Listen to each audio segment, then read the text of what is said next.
విజయనగరం జిల్లా మెంటాడ మండల కేంద్రంలోని దేశ మాజీ ప్రధానమంత్రి వాజ్పేయి జయంతి సందర్భంగా భారతీయ జనతా పార్టీ నాయకులు కార్యకర్తలు ఘన నివాళులర్పించారు. భారతీయ జాతీయ పార్టీ మెంటాడ మండల అధ్యక్షుడు బోని చంద్రినాయుడు ఆధ్వర్యంలో పార్టీ జిల్లా ప్రధాన కార్యదర్శి గంటప్పలనాయుడు పార్టీ పథకాన్ని ఆవిష్కరించారు. అనంతరం పార్టీ సాలూరు నియోజకవర్గం కన్వీనర్ గొర్లె బానూజీరావుతో కలిసి మాట్లాడుతూ భారతీయ జనతా పార్టీ అనతి కాలంలోనే దేశాన్ని అభివృద్ధి చెందిన ప్రపంచ దేశాల సరసన నిలిచేలా చేసిందన్నారు. వాజ్పేయి ప్రధానమంత్రిగా అభివృద్ధికి బాటలు వేశారని, ఆయన చూపిన మార్గంలో నరేంద్ర మోడీ దేశాన్ని అభివృద్ధి పథంలో నడుపుతున్నారన్నారు.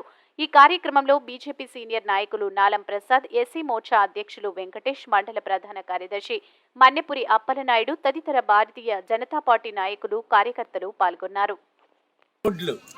ఈ 6 వరుసల రోడ్లు ఏదో గొప్ప కోసమో లేదో ఇంకో దానికోసమో ఓట్ల కోసమో కట్టింది కాదు.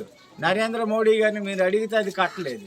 కానీ రహదారుల అభివృద్ధి చెందిన రోజే మన ప్రజాస్వామ్యము, సమాజం అభివృద్ధి చెందింది.